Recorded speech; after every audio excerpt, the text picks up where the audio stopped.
कब शुरुआत हुई, क्या में जिसका नाम है इंडस्ट्रियल रिवॉल्यूशन। आज इस टॉपिक में हम लोग कवर करेंगे कि किस तरह से इंडस्ट्रियल रिवॉल्यूशन की जो है वो शुरुआत हुई, कहाँ से शुरुआत हुई, कब शुरुआत हुई, क्या क्या कारण थे इसकी शुरुआत के पीछे और किस तरह से ये एक रिवॉल्यूशन की तरह पूरी दुनिया में फैल गया और इसके क्या क्या मेरिट्स और डिमेरिट्स थे। इन सभी टॉपिक्स को आज हम इस वीडियो में कवर करेंगे। सो इसी के साथ साथ without any further edu let's get started.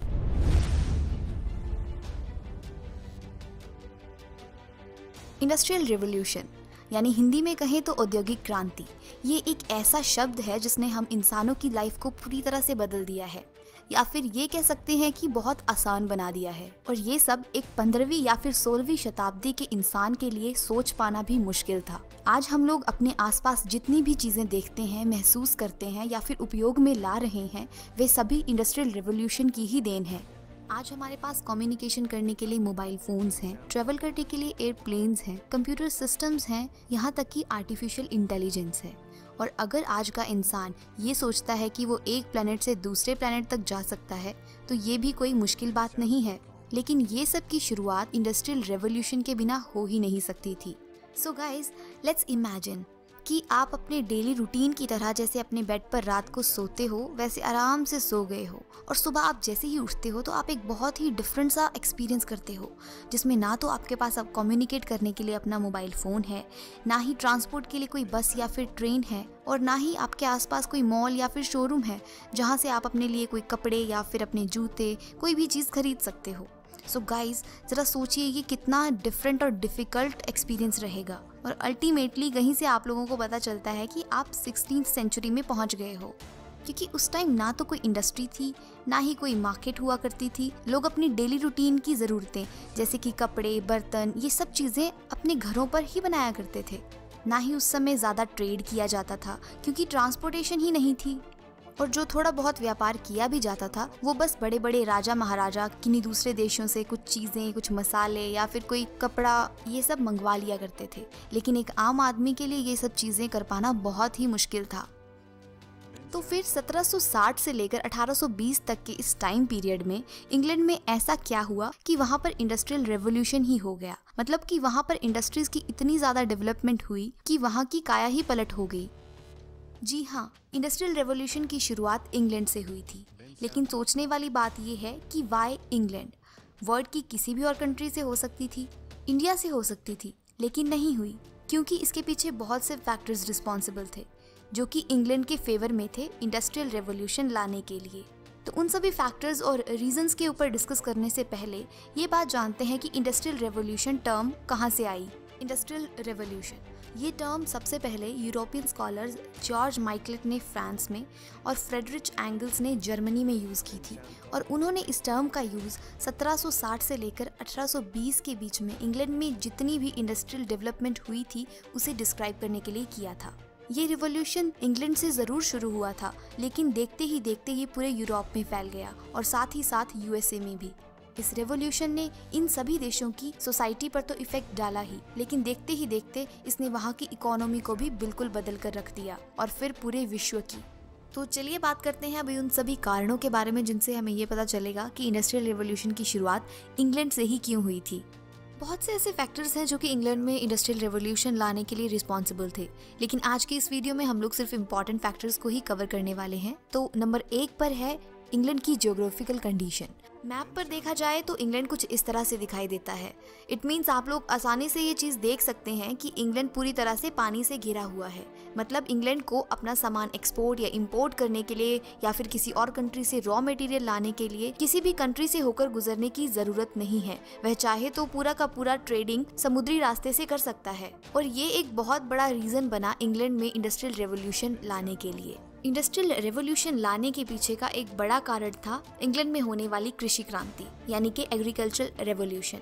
जी हाँ, इंग्लैंड में 17th सेंचुरी में एग्रीकल्चरल रेवोल्यूशन भी आया था। एग्रीकल्चरल रेवोल्यूशन का मतलब है कि किसी भी जगह पर वहाँ की जो एग्रीकल्चरल प्रोडक्टिविटी है उसमें मैसिव इंक्रीज का आना। तो इंग्लैंड में कुछ ऐसा ही हो गया था। वहाँ के किसानों के पास बहुत ज्यादा सरप्लस अनाज था। किसानों ने खेती के लिए बहुत सी टेक्निक्स निकाली थी, क्रॉप रोटेशन स्टार्ट करी थी और बहुत से मैकेनिकल इंस्ट्रूमेंट्स यूज करने लगे थे। क्योंकि अब इंग्लैंड में कृषि क्रांति हो चुकी थी तो लोगों के पास अनाज तो भरपूर मात्रा में था ही, और साथ ही साथ अब लोगों का जो झुकाव था वो कृषि से हटकर बाकी दूसरे कामों की तरफ ज्यादा बढ़ने लगा था। वहाँ के लोग सिलाई, बुनाई और कपड़े वगैरह बनाकर बेचने लगे थे। धीरे धीरे वहाँ पर ट्रेडिंग की जो एक नई प्रथा थी वो शुरू होने लगी थी। लोगों की सोच में इस तरह धीरे धीरे जो परिवर्तन आया ट्रेडिंग को लेकर, वह भी इंग्लैंड में इंडस्ट्रियल रेवोल्यूशन लाने के लिए एक बहुत बड़ा कारण बना। तीसरा और एक बहुत ही इम्पॉर्टेंट कारण था कॉलोनियल पोजेशन। ब्रिटेन एक ऐसी कंट्री थी जिसने कि पूरी दुनिया भर में बहुत सी कंट्रीज पर अपना कब्जा करके रखा था, और भारत भी उनमें से एक था।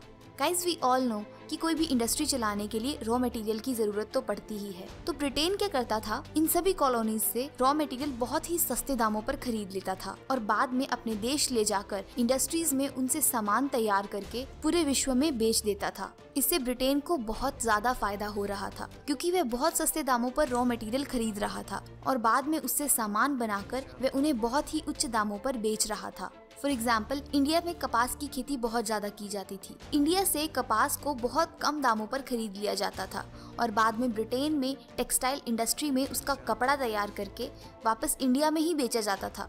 इस तरह से कॉलोनियल पोजीशन इंग्लैंड में इंडस्ट्रियल रेवोल्यूशन लाने के लिए एक बहुत ही इम्पोर्टेंट रोल प्ले करता है।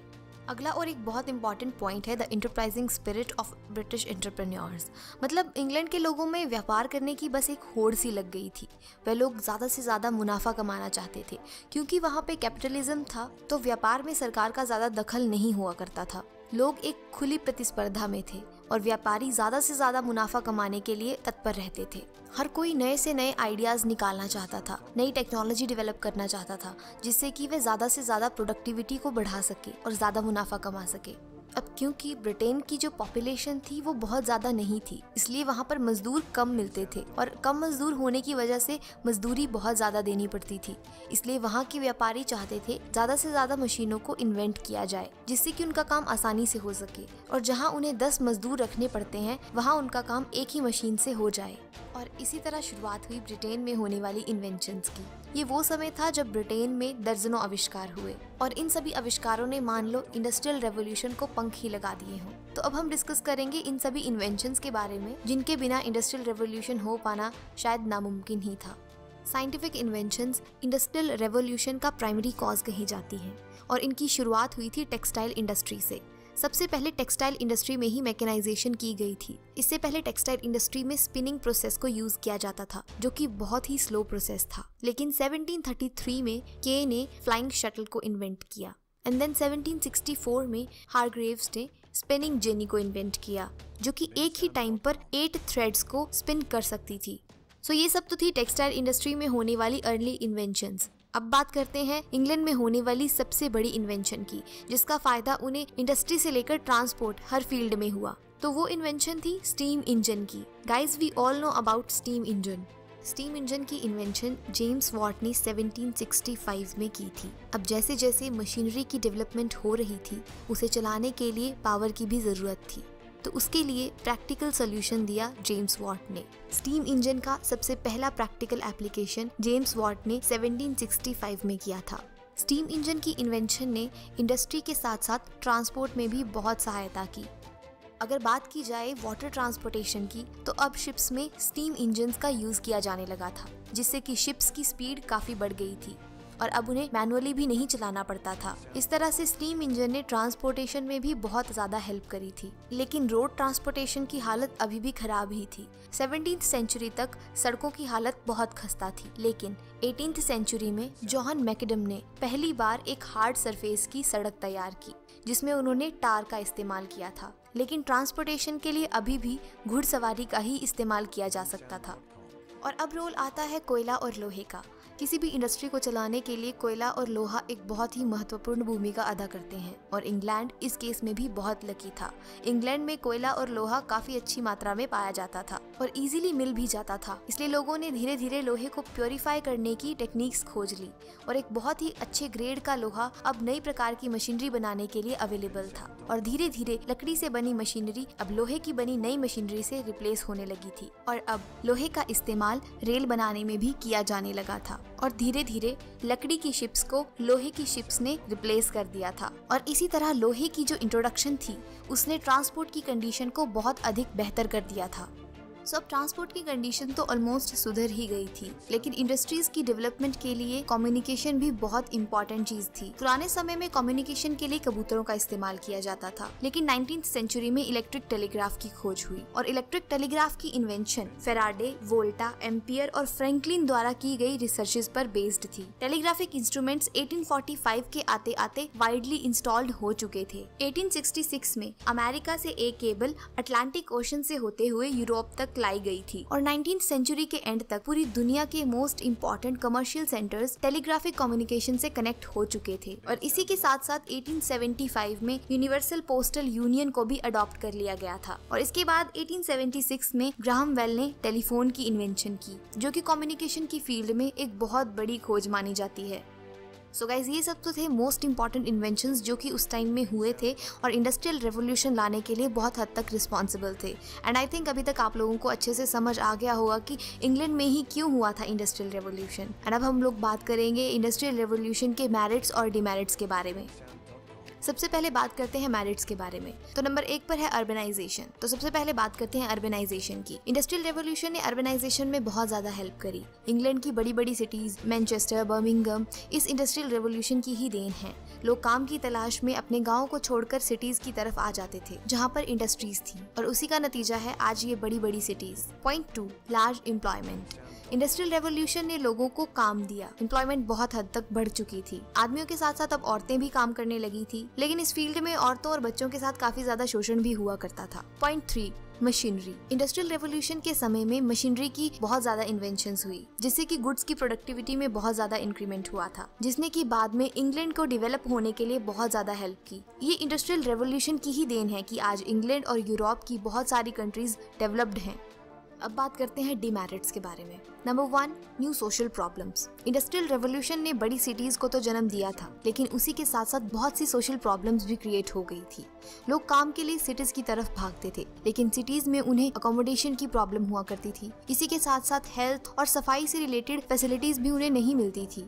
औरतों और बच्चों को आदमियों के कंपैरिजन में कम मजदूरी देनी पड़ती थी, इसलिए उद्योगपति ज्यादा से ज्यादा बच्चों और औरतों को मजदूरी देते थे, जिससे कि वे कम पैसों में ज्यादा से ज्यादा काम ले सकें। औरतों और बच्चों से 12 से 14 घंटों तक भी काम करवाया जाता था और उन्हें मजदूरी बहुत कम दी जाती थी। Number 2, capitalism. इंडस्ट्रियल रेवोल्यूशन ने जहाँ फैक्ट्री सिस्टम को इंट्रोड्यूस किया था, वहीं पर कैपिटलाइजेशन एक बहुत बड़ी प्रॉब्लम बन गई थी। सारा का सारा पैसा सिर्फ उद्योगपतियों के हाथों में ही रह जाता था। जी जान से मेहनत करने वाले मजदूर को बस मजदूरी ही दी जाती थी और सारा मुनाफा बस उद्योगपति के पास ही रहता था। इसलिए मजदूरों की स्थिति लगातार नीचे गिरती जा रही थी। Point 3, growth of colonialism. Industrial revolution ने कॉलोनियलिज्म को बहुत ज्यादा बढ़ावा दिया। जैसा कि इस वीडियो में हम लोग पहले भी डिस्कस कर चुके हैं कि ब्रिटेन अपनी कॉलोनी से अपने देश में रॉ मटेरियल इंपोर्ट करता था और इसी के साथ साथ ये कॉलोनीज ही ब्रिटेन के लिए एक बहुत अच्छी मार्केट थी अपनी कंट्री में बनाए हुए सामान को बेचने के लिए। और इसीलिए इंडस्ट्रियलिज्म के साथ साथ इंपीरियलिज्म और कॉलोनियलिज्म को बहुत ज्यादा बढ़ावा मिला। तो ये तो थे औद्योगिक क्रांति के मेरिट्स और डिमेरिट्स। अब बात करते हैं कि इसी औद्योगिक क्रांति का भारत पर क्या असर हुआ था। सो गाइज, हम लोग ये बात कह सकते हैं कि जिस तरह से औद्योगिक क्रांति इंग्लैंड के लिए एक वरदान साबित हुई थी, वहीं भारत के लिए ये औद्योगिक क्रांति एक अभिशाप से कम नहीं थी। जी हाँ, प्राचीन समय में भारत एक बहुत ही संपन्न देश था। पूरी दुनिया के देश भारत के साथ व्यापार करने के लिए होड़ में रहते थे। भारत में अनाज, धन दौलत और कला की कोई कमी नहीं थी। भारत के कारीगरों द्वारा बनाया गया मखमल और रेशम का कपड़ा पूरे विश्व में विख्यात था। यहाँ तक कि इंग्लैंड में भी इसे बहुत ज्यादा पसंद किया जाता था और भारत से व्यापार करने के लिए ही 1600 ईस्वी में ईस्ट इंडिया कंपनी की स्थापना इंग्लैंड में हुई थी। ये कंपनी इंडिया में बना हुआ माल इंग्लैंड में बेचा करती थी, लेकिन जैसे ही धीरे धीरे इंग्लैंड में औद्योगिक क्रांति हुई, वहाँ पर थोक में माल तैयार होने लगा, जिसकी कीमत भारत में बने हुए माल की कंपैरिजन में बहुत कम हुआ करती थी। इंग्लैंड में जहाँ बड़ी बड़ी इंडस्ट्रीज और कारखाने खुलने लगे थे, वहीं भारत में छोटे छोटे कारीगर हुआ करते थे, जो कि इंग्लैंड की मशीनरी के आगे टिक नहीं पाए और धीरे धीरे सभी कारीगरों का काम ठप होने लगा। यहाँ तक कि भारत से जो भी सामान इंग्लैंड भेजा जाता था, उस पर भारी मात्रा में ड्यूटी लगाई जाती थी, ताकि इंग्लैंड में उस सामान की बहुत कम बिक्री हो, जिसके परिणाम स्वरूप भारत के कारीगर भूखे मरने लगे और ये औद्योगिक